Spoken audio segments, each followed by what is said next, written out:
Assim diz a palavra do Senhor. Ora, havia alguns gregos entre os que tinham subido a adorar no dia da festa. Estes, pois, dirigiram-se a Felipe, que era de Betsaida da Galiléia, e rogaram-lhe, dizendo: Senhor, queríamos ver a Jesus. Felipe foi dizê-lo a André. Então André e Felipe o disseram a Jesus. E Jesus lhes respondeu, dizendo: é chegada a hora em que o Filho do Homem há de ser glorificado. Na verdade vos digo que, se o grão de trigo caindo na terra não morrer, fica ele só, mas se morrer, dá muito fruto.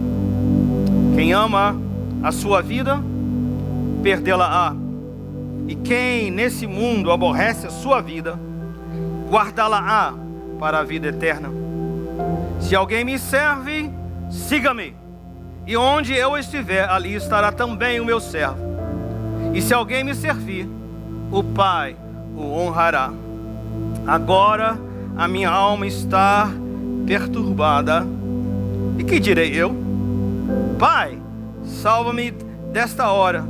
Mas para isso vim a esta hora. Essa é a palavra do Senhor. Nós vamos estudar junto essa porção do Evangelho de João. E vamos ver que ensinamentos nós vamos poder colher daqui. Eu creio que nós temos alguns. O primeiro deles você tem na sua folha é: queremos, você pode preencher. Queremos ver a Jesus. Isso fala de um desejo, isso fala de uma decisão. Um desejo acompanhado de uma decisão. Para isso é importante nós olharmos para o contexto da passagem que nós vimos aqui. Foi um pedido todo especial. Aqueles gregos entre a multidão, eles queriam um encontro pessoal, um encontro perto de Jesus. Alguns gregos, vamos colocar isso em contexto. A nação de Israel, judia, as festas, as grandes festas da nação de Israel. Então o que é que esses gregos estavam fazendo ali? O que é que esses não-judeus estavam fazendo ali? Há duas possibilidades. Os estudiosos não conseguem estar 100% certo.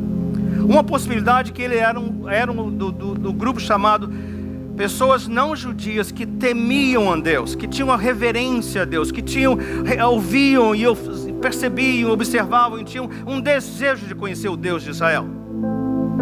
Porém eles não eram circuncidados. O ritual de admissão na nação judaica, na religião judaica. Então por isso, quando eles iam junto com o povo, eles podiam ir até um certo lugar. Havia ali o templo, o santuário, seria assim: aqui só judeus. Lá no salão social eles podem ver pelo telão, mas não podem estar aqui. Então o que eu vejo aqui eram pessoas que já haviam dado um passo e se aproximado, mas agora eles queriam além, eles queriam estar envolvidos naquele ambiente religioso. Há também a possibilidade que eles já fossem não judeus, gentios, circuncidados, ou seja, tendo passado pelo ritual de admissão ao povo de Deus. Mas só o fato do texto chamá-los de gregos, você já notou que já há uma separação? Já estão separados. Ou os brasileiros, os hispanos, já há uma separação. Eu fico pensando, se eu estivesse no lugar deles, como eu me sentiria? Faço parte, mas não sou parte. É igual nós aqui nesse país. Alguns de nós estamos aqui há mais anos, né? Nós somos americanos ou não somos americanos? Quando pensamos que somos, alguém nos lembra que nós não somos. Você sente esse desejo? Então havia nesses homens, nesses gregos, um desejo de pertencer, de conhecer, de ir à fonte, de ir além, dar um passo além. Vocês me entendem? Você se identifica com isso? Mas eu creio que tem mais. Se vocês se lembram na história da humanidade, o Império Grego foi muito poderoso. Todos os filósofos, a filosofia até de hoje, nossa língua, tanto parte do nosso vocabulário ainda vem, né, lá do grego, as raízes estão aí. A própria palavra de Deus, todo o Novo Testamento escrito no grego também. Então era uma nação que fez uma contribuição ao mundo cultural extraordinária. Eu imagino que esses gregos, apesar de toda a cultura, toda a influência, todo o valor, lá no seu mais íntimo, lá no seu interior, eles sentiam uma sede e fome de algo mais. A religião era importante, mas não era completa. A cultura era importante, mas não era completa. E eu diria, quantos de nós que nos encaixamos aqui, que nós sentimos, olha, ter posses, estabilidade, ter uma família, ter alcançado diplomas, de ter uma carreira, de ter relacionamentos, todas coisas boas, mas há algo mais. Eu quero ver Jesus. Eu quero ir além, eu quero experimentá-lo pessoalmente. Vocês entendem isso? Então eu creio que essa é a ideia, essa é a primeira mensagem para todo aquele que entende tudo que eu tenho de bom que é, as coisas que materialmente já me satisfazem, mas há um anseio na minha alma, há um vazio que ainda precisa ser preenchido, e eu quero ver a Jesus. É uma decisão. Eu não sei explicar. Cada um de nós que já tem Jesus, um dia sentiu essa fome, essa sede. E não importa a condição. Às vezes cometemos o erro de pensar que Jesus é só para as pessoas drogadas, pessoas viciadas, pessoas que estão com problemas de relacionamento, pessoas que estão aí sem eira nem beira na vida. Absolutamente nonsense. Esse vazio para todo aquele que ainda não tem Jesus. Mas nossa caminhada chegou um dia que nossos olhos se abriram e nós entendemos que é o Espírito de Deus que toca em nós, e nós dizemos, falamos, eu quero ver a Jesus. Eu creio que nesta manhã alguns de vocês estão recebendo esse toque de Deus, esse empurrar de Deus, inexplicável. Como eu disse, eu gostaria de poder explicar. Eu não sei dizer como é que isso acontece. Eu sei que isso acontece. Se é o caso, avance, vá adiante, porque Ele quer também ver você, e Ele quer encontrar você nessa manhã. Eu oro para que Deus possa estar usando esse momento para fazer isso na sua vida. Mas há algo mais que nós aprendemos nesse texto. Não só pessoas que chegaram à conclusão que precisavam e decidiram procurar preencher o vazio, mas também nós vemos aqui a importância, preencha na sua folha, a importância de um Felipe. Oh, como é importante a existência de Felipes em nossas vidas. No meu texto, a palavra de Deus diz assim: alguns gregos queriam ver a Jesus e dirigiram-se a Felipe. Vocês se lembram quantos discípulos que Jesus comissionou e chamou? Quanto eram eles? 12, não é isso? Por que Felipe? O texto não fala exatamente por quê, mas se você olhar no início do Evangelho de João, você pode olhar em casa, lá no capítulo 1, versículo 43, e fala que Felipe foi chamado por Jesus. Jesus chegou a ele e disse: Felipe, vem, segue-me. Ele deixou tudo e seguiu a Jesus. Mas logo o verso seguinte, ele encontra um jovem um amigo chamado Natanael. Sabe o que o Felipe fez? Parou e disse: Natanael, eu achei aquele que é o prometido de Israel. E você vai ver já uma maneira de ser, alguma coisa. Talvez ele cheirava diferente, talvez ele era diferente, mas era alguém acessível. Como nós precisamos de pessoas ao nosso redor que nos fazem sentir a vontade de nos aproximarmos. Como nós precisamos ser esse tipo de gente que os outros se sentem assim, atraídos até para nós, simpáticos.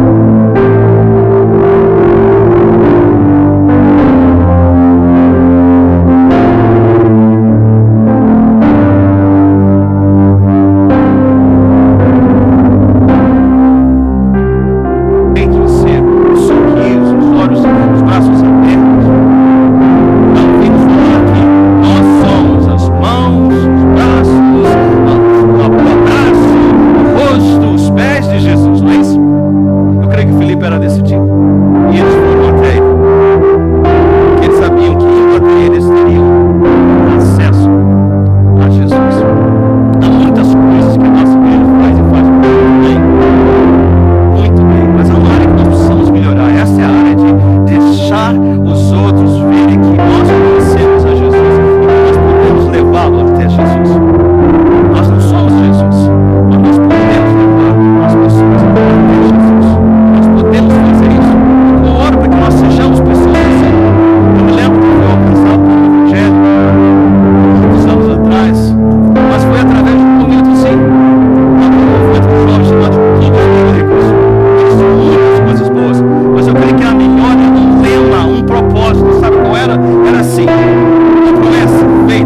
imposto voluntário. Eles diziam um ao outro, assim mesmo ao outro: eu não vou deixar o dia terminar sem falar de Jesus para pelo menos uma pessoa. No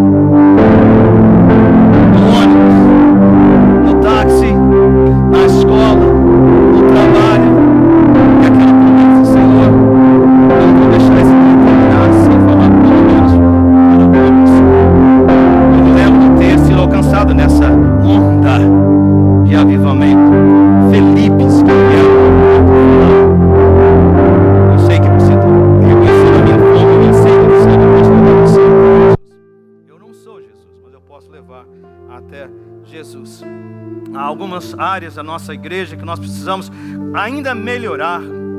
Somos bons em relacionamentos.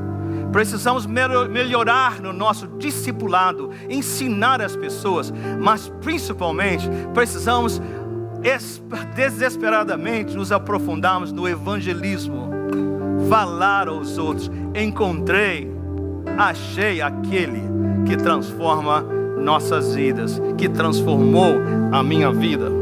Que o Senhor possa nos fazer isso. Mas ainda nessa ideia do Filipe, vocês notaram que eles queriam ver a Jesus, não foi?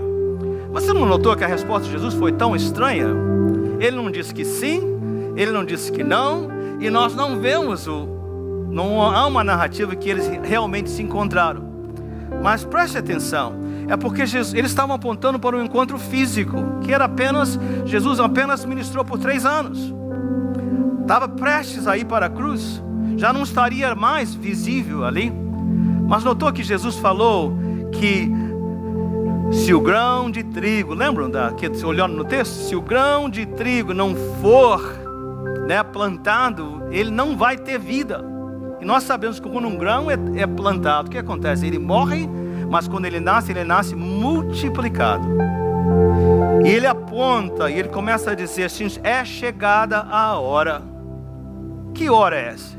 É a hora em que ele iria para a cruz.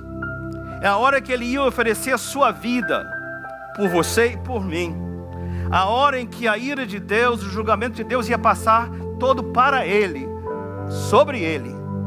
O sangue derramado seria o dele, para que você e eu pudéssemos ter paz. Eu creio que Jesus está dizendo para você e para mim o seguinte: você quer me ver? Olhe para a cruz. Porque na cruz você vai ver que eu já abri o caminho, não para um encontro físico, mas para um encontro eterno. No momento que você olhar para a cruz, não só você vai poder me receber na sua vida, você vai poder entender que os seus pecados já foram perdoados, que a sua vida já foi transformada, que dos seus pecados Deus não se lembra mais, que você é uma nova criatura e que você agora tem vida eterna com Deus. E quando nós olhamos para isso, nós vemos a Jesus, não com os olhos físicos, mas com os olhos da nossa alma. E por isso Jesus apontou para a cruz. Porque se eles tivessem encontrado com ele fisicamente, teriam sido apenas eles. Mas porque ele apontou para a cruz, hoje o mundo inteiro pode recebê-lo, pode vê-lo. Notaram isso? Então a minha oração, você que tem sede, você que tem fome, você que sabe que está faltando algo, olhe para a cruz. Senhor Jesus, eu o vejo aí, seu amor incondicional por mim, sangue derramado perdoando meus pecados. Entra na minha vida, e se você fizer isso, você vai ver a Jesus, você vai ter a vida eterna. Mas preste atenção que há mais uma lição que nós vamos ver aqui.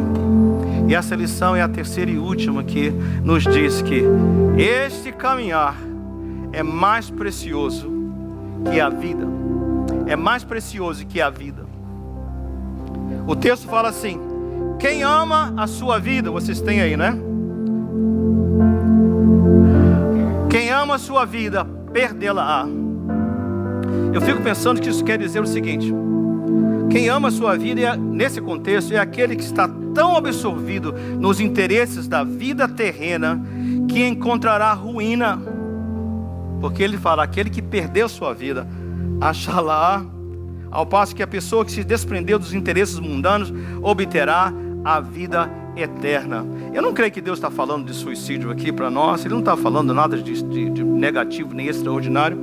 Eu creio que Ele está falando para nós é assim: olha, não é rejeição pessoal, não é colocar você para baixo, mas eu creio que Ele está dizendo o seguinte: gente, há tanta coisa boa aqui nesse mundo que está impedindo. Você tem sede, você tem vontade de beber essa água da vida que é Jesus. Mas sabe o que está acontecendo? É o trabalho, ou é a família, ou é isso e aquilo, e você quer ir e vai prendendo você. Você entende isso? Coisas boas que nos prendem, que não nos tornam disponíveis. O que precisa acontecer é quando nós vamos deixar tudo e vai ficar para que eu possa ter a vida eterna. Você entende isso? Obrigado, meu filho. Tanta coisa boa que nos prende. Às vezes eu me aborreço com meus discípulos mais chegados. Se você é mais chegado comigo, você vai ter o privilégio da minha presença, mas você vai também ter o privilégio da minha bronca. Que tristeza me dá, que desapontamento me dá quando as mínimas coisas do dia a dia te impedem de caminhar com o Senhor.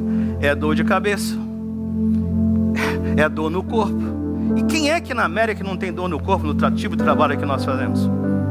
Mas eu garanto a você que todos os dias você se levanta fielmente e vai para o trabalho. Um trabalho que vai ficar para trás. Sabe o que é isso? Está querendo ganhar a vida e vai perdê-la porque não está sendo preenchida por Jesus no seu ser. Você nota isso? Eu creio que é chegado o momento nós entendemos que nós precisamos nos desprender. É mais precioso que a vida. Faz para você servir ao Senhor Jesus. Ele falou assim: se alguém quiser me servir, faça o quê? Siga-me. Você já viu Jesus parado? Você já viu Jesus falando assim: ok, vamos fazer o seguinte, encontra domingo, depois no outro domingo nos encontramos outra vez. É assim que ele faz? Não, siga-me. Você já viu Jesus parar de ministrar algum segundo, algum momento em nossas vidas? Através da obra do Espírito Santo? Continuamente Ele está conosco. Mas é os afazeres da vida, tudo que vai ficar para trás, gente, tudo que não vai ter nada de eternidade, vão impedindo a gente de alcançar ao Senhor. Então o que Ele está dizendo? Se você quiser vir, você precisa perder a sua vida, entregar a sua vida, abrir mão daquelas coisas que talvez sejam tão importantes no momento, mas que para a eternidade não significam nada. Eu não estou falando de coisas ruins. A maioria de nós estamos sendo presos, paralisados por coisas ótimas, mas que estão impedindo que nós possamos seguir o Senhor 24 horas, 7 dias por semana, 365 dias do ano, até que Ele nos chame para estar com Ele. Se alguém quiser me servir, siga-me. Vamos concluir. Você está pronto a tomar esse passo? Você está pronto para fazer esse compromisso? O texto termina de uma maneira assim tão diferente, né? Jesus já respondeu de maneira estranha ao pedido deles, porque Ele não foi se encontrar com eles, não marcou apontamento. Mas Jesus, depois de fazer essa explicação do grão, da vida e tudo mais, pedindo que a gente considere que perder a vida, ganhar a vida, perde. Ele entra numa expressão que ele fala assim: a minha alma está perturbada. Notaram isso? E ele fala: vou perguntar ao Pai, por quê, Pai? É possível que você já reconheceu esse momento. Este é o momento que vai culminar no jardim do Getsemane. Vocês se lembram? Prestes a ir para a cruz. Nós vimos aquela cerimônia aqui do lavar dos pés, né? Antes dele ir, dele ir para a cruz, ele teve o lavar dos pés. E depois ele foi para o jardim. E ele orou. E ali orando, ele sozinho, os discípulos lá mais à distância, ele orando. A palavra de Deus fala que a sua angústia, a sua perturbação foi tão intensa que o seu suor se transformou em gotas de sangue. É esse o momento. Sabe por quê? Porque ele, como ser humano, 100% Deus, naquela hora ele disse: Senhor, a última coisa que eu quero é ser preso, esbofeteado, maltratado, humilhado e depois pregado naquela cruz, traspassado ao meu lado. A última coisa que eu quero é isso. Mas ele termina dizendo assim: Como ser humano, eu queria estar seguro, tranquilo, fazer o que me der na telha, quando quiser, como quiser. Isso é o que eu quero. Mas não seja a minha vontade, Senhor, mas a tua vontade. Eu creio que essa é a lição que Ele está dando para nós.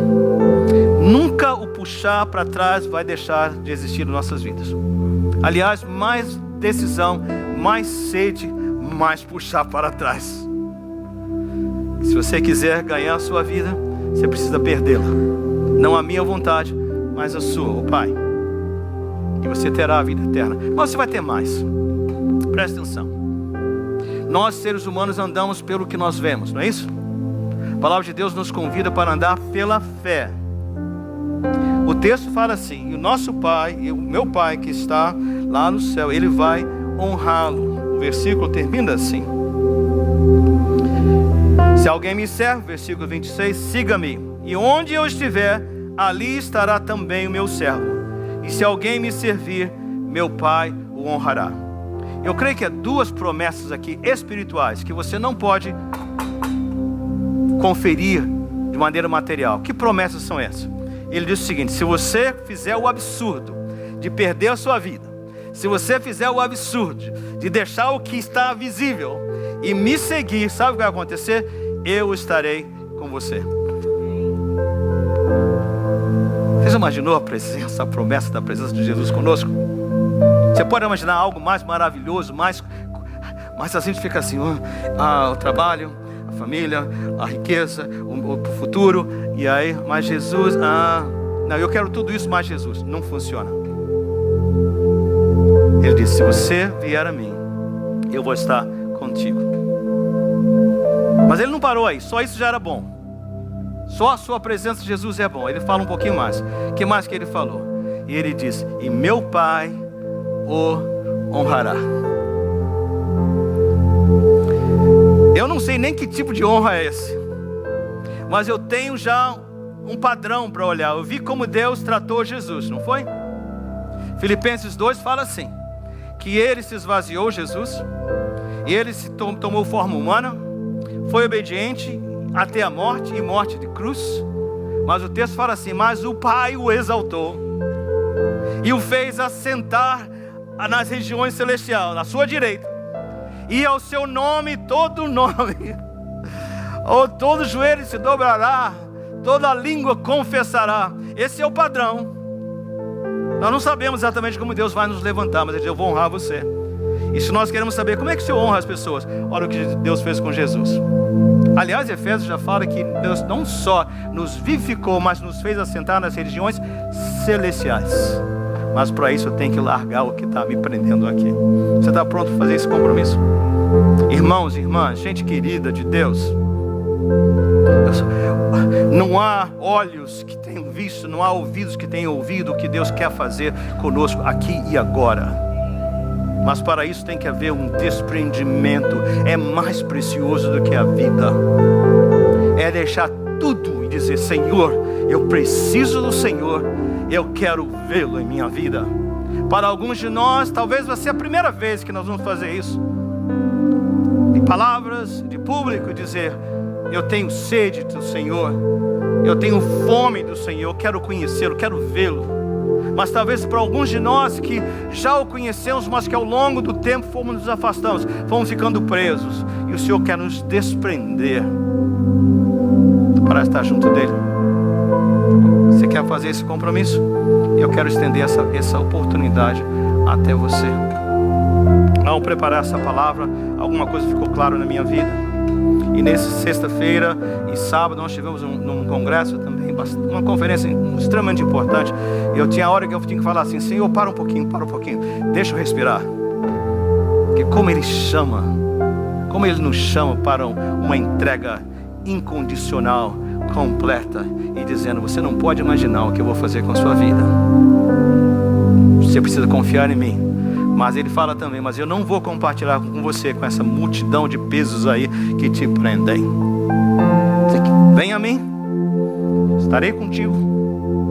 Vem a mim, o Pai o honrará. Eu creio que o Senhor quer fazer uma revolução nas nossas vidas, uma revolução na nossa igreja. E eu quero estender esse convite até você. Pai querido, eu oro, Senhor, que todas as prisões aqui sejam rompidas. Todas as prisões que nos prendem, Senhor, sejam cortadas, rasgadas, Senhor. Toda cadeia, Deus, seja aberta, Senhor. Todo impedimento seja removido em o nome do Senhor Jesus. Eu oro aqui nessa manhã, nesse momento. Eu quero convidar você, antes mesmo de cantarmos, se esse é o seu desejo, venha aqui ao altar, significando com isso: Senhor Jesus, eu quero vê-lo. Eu preciso do Senhor em o nome de Jesus. Você pode vir. Não espere por ninguém, não espere. Você pode vir em nome de Jesus, antes mesmo de nós cantarmos. E ao falar isso, quer dizer o seguinte: Senhor, não é a minha vontade, mas a sua vontade seja feita na minha vida. Eis-me aqui, Senhor. Fala o meu coração. Essa é a minha vontade, Senhor, que vai sendo crucificada, deixada para trás. O Senhor faz comigo, em nome de Jesus.